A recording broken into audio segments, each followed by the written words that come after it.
¿Cómo están? Bienvenidos a Agenda Económica, última edición AM de este mes de enero, miércoles 31, y estamos comenzando nuestro programa de 30 minutos con la información importante para partir el día. 8 de la mañana, 3 minutos.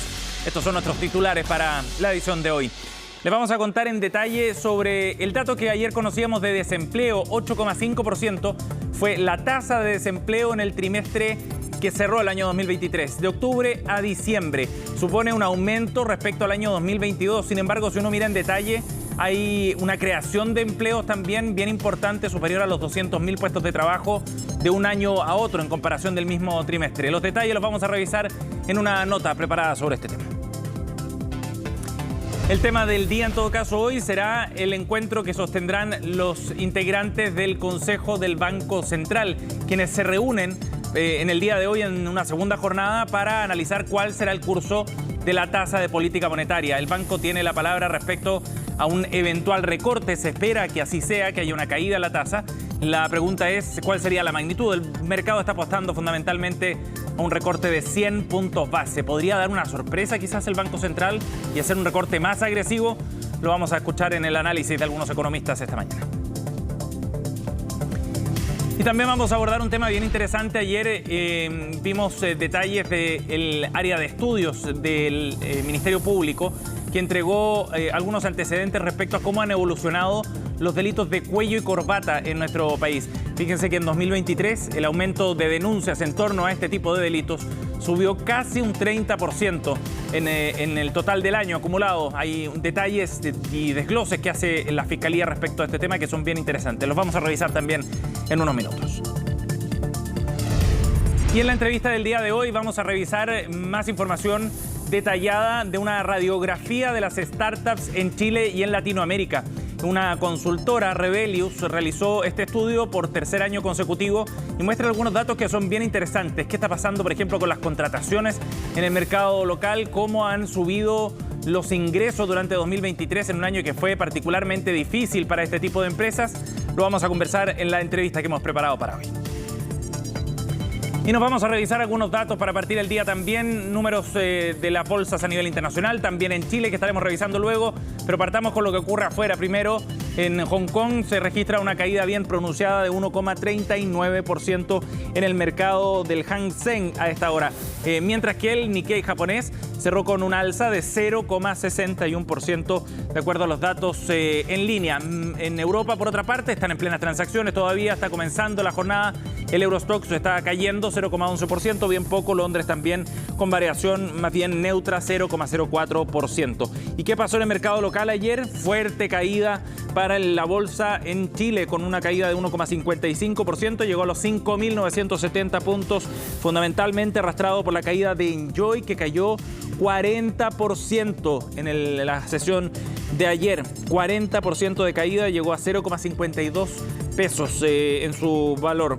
Vapores también cayó 4,28%, SQMB más de 3%, al igual que Mallplaza, entre las caídas más importantes. El dólar, por otra parte, llegó a los 930 y hoy la UF, que ha estado bajando las últimas semanas, llega a 36.733 pesos en la sesión de hoy.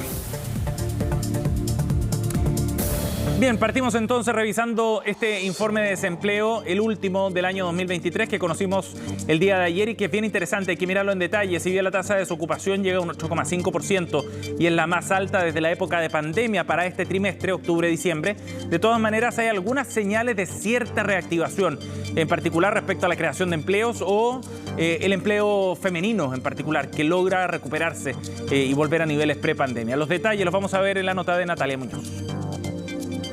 Sentía nomás y espera buscar pega. Tú sabes que todo empieza y tiene su final. Es que el trabajo ha bajado bastante, ha estado súper mala la situación económica.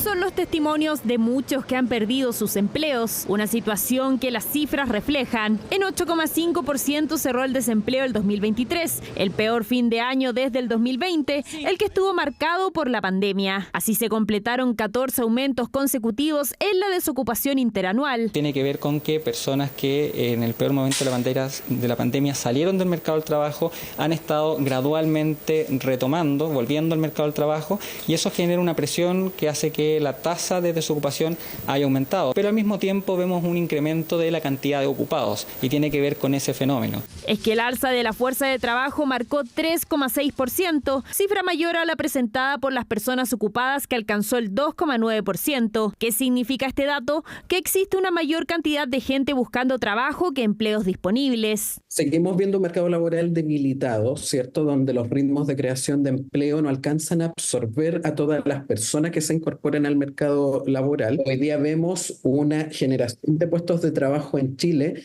donde el empleo asalariado formal en el sector privado queda relegado a un tercer lugar. Nunca había visto una baja así tan como ahora, tan mala la situación, no. Trabajo informal, o sea, seguir trabajando con él es lo que hacemos, pero sin contrato nomás. Construcción.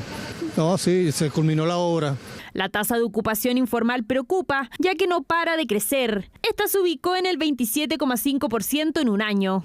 Mientras que la construcción marcó el principal descenso, con 6,8% en la generación de empleos. El sector vive momentos difíciles. Venimos registrando una tendencia a la baja de puestos de trabajo en la industria, influidos por múltiples factores: estallido social, efecto de la pandemia, alza materiales de la construcción. Creemos tan necesario y urgente avanzar en el recién ingresado proyecto de permisos sectoriales que permita resolver los nudos críticos. Pero en todos los sectores, si se tuviera el mismo nivel de ocupación que en 2019, deberían sumarse 321.000 personas al mercado laboral. En desglose, donde más se crearon empleos fue la actividad de salud, administración pública y el comercio. De este último, no todos los locatarios pueden dar fe del incremento. Hay mucha gente, de hecho, que lo ha dicho, y acá han llegado personas que nos dejan su currículum por si acaso lograsen encontrar, pero está muy complicado eso. Pero ahí ha estado en los últimos 3 meses bastante bien, digamos regular. La venta no alcanza para todo empleo. Esa es la verdad. Dentro de las buenas noticias es que el empleo femenino llegó a los niveles prepandemia, a pesar de que la tasa de desocupación en mujeres se situó en 8,8%. Así el escenario no sería tan pesimista. Arrastramos los efectos del ajuste que sufrió la economía. Como sabemos, el mercado del trabajo reacciona con un cierto rezago a la actividad económica, pero creo que empezamos a ver indicadores que van en una dirección positiva también en el mercado del trabajo. Positiva lectura de los datos, ya que si bien la cifra de desempleo sigue siendo la más alta en 12 meses, es menor que la registrada en el trimestre anterior. Con la inflación contenida que cerró el 2023 en 3,9% y progresivos recortes de la tasa de interés, expertos creen que el gran reto para 2024 será volver a crecer. Vemos una mejora en la oferta laboral respecto a diciembre, teniendo un enero con 14% más de oferta laboral que en el diciembre recién pasado. 2024 sí será un mejor año en términos de empleo. Van a mejorar las cifras de empleo y también es probable que veamos menores cifras de desempleo.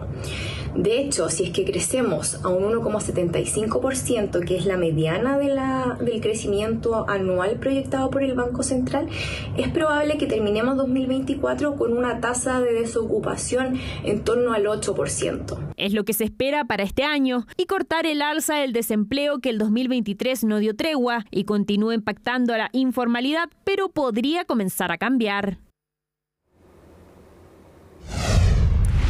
Nos vamos a otro tema, 8:11, para hablar sobre lo que va a ocurrir hoy día en el Banco Central, segundo día y el último de esta reunión de política monetaria que lleva a cabo el Consejo del Banco, quienes tendrán que decidir, los consejeros, qué es lo que va a ocurrir con la tasa de política monetaria. Se da por descontado que viene un recorte en la tasa. ¿De cuánto? Esa es la pregunta. Y en el Banco Central tendrán que dar el contexto precisamente para la magnitud de ese recorte. En el mercado el consenso apunta a un recorte de 100 puntos base. Hay algunos actores todavía que plantean que podría ser más alto y algunos que dicen derechamente que debería ser también un recorte más agresivo. ¿Por qué? Porque ya estamos bien encaminados desde el punto de vista de la inflación. Recordemos que cerramos el año 2023 en esta materia por debajo del 4% y ya acercándose a la meta del Banco Central en ese sentido. Vamos a escuchar parte de este análisis. Primero al académico Juan Pablo Medina, integrante del Grupo de Política Monetaria, que analiza estos temas. Luego al economista jefe de BCI, Sergio Alemán. La inflación en lo medular va en descenso, particularmente la inflación subyacente. La inflación total ya está dentro del rango meta y por lo tanto creo que el camino hacia la convergencia de la meta está en curso y favorable para que el Banco Central continúe con su ritmo con un ritmo más quizás similar al de la última reunión, de 100 puntos base en reducción de la tasa, y efectivamente en abril tratar de, con más información, volver a recalibrar cómo será siguiendo ese proceso de retiro. Nosotros estamos esperando un recorte de 100 puntos base en la tasa de política en Chile, y eso tiene que ver con una caída de la inflación que ha sido algo más rápido de lo previsto. Estamos viendo que también el ajuste de la economía se ha completado.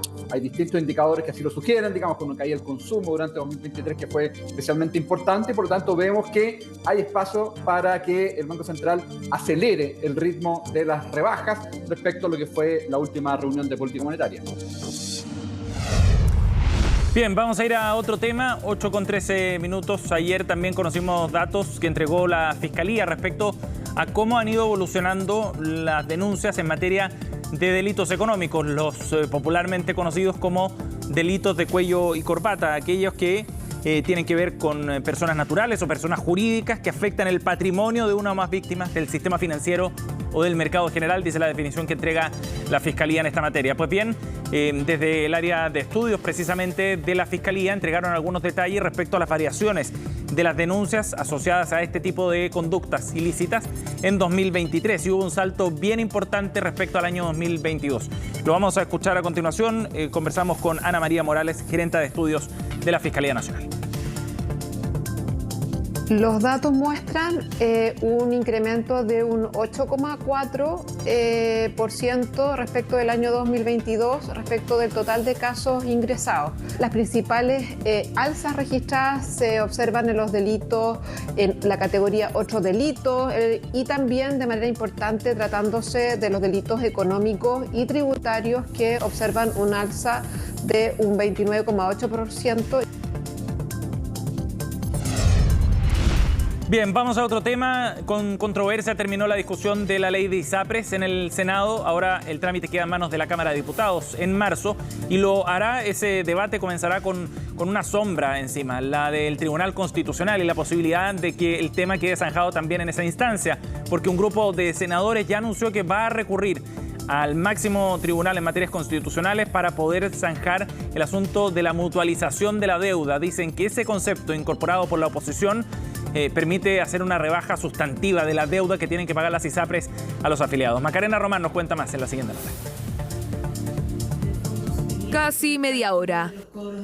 Eso fue el tiempo que la ministra de Salud tuvo que dedicar para explicar cada detalle aprobado en el Senado con relación a la ley corta de ISAPRES. Nosotros como Ejecutivo tenemos, una evaluación positiva en lo que respecta a que cumplimos los plazos y que se logró pasar la Comisión de Salud del Senado. Mirada positiva respecto al punto que establece la modalidad de cobertura complementaria para afiliados a FONASA, pero que cambia completamente cuando se habla del monto total a devolver por las ISAPRES. La mutualización creo que es lo más injusto. Creo que es realmente la antiequidad, de manera de que sean, incluso dentro del sistema, va a haber compensación entre los que más deben recibir y los que menos deben recibir. Una iniciativa que fue repuesta por senadores de Chile Vamos en la sala, tras la caída de la idea en las comisiones de Salud y Hacienda. En tanto, desde el gobierno ya anunciaron una reserva de constitucionalidad. El concepto de mutualización, a nuestro juicio, no se condice con lo que establecen las sentencias de la Corte, que hablan fundamentalmente del efecto por cada uno de los contratos. ¿Pero qué es la mutualización? Para que usted lo entienda, hay que considerar que ahora, en vez de tomar cada ISAPRE contrato a contrato para devolver los cobros excesivos, se tomará como un conjunto de la deuda, y eso hace que entonces el monto a retornar a sus afiliados baje drásticamente.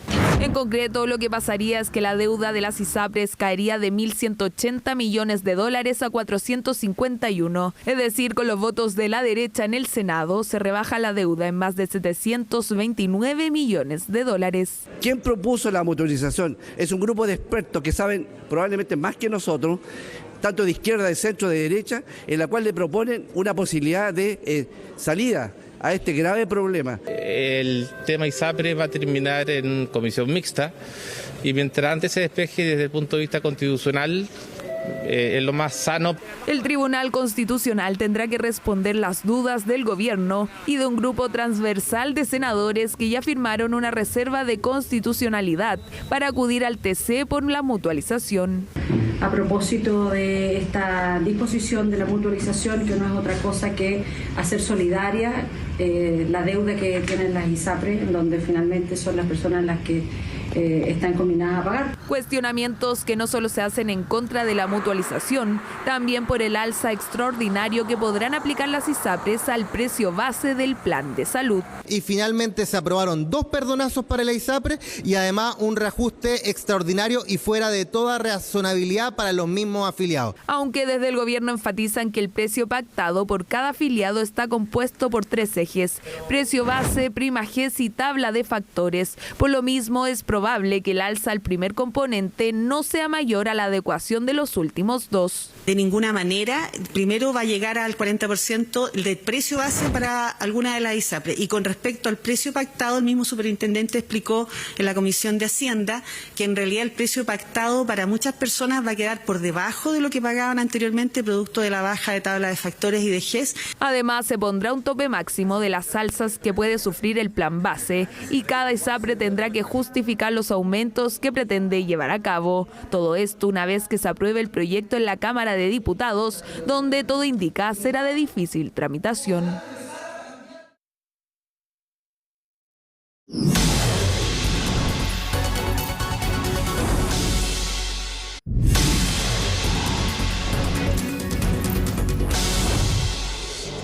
Estamos de vuelta a 8:22 y vamos a conversar de un estudio que se publicó el día de ayer, muy interesante, porque saca una suerte de fotografía de lo que está ocurriendo con las startups en Latinoamérica, en Chile también, por supuesto.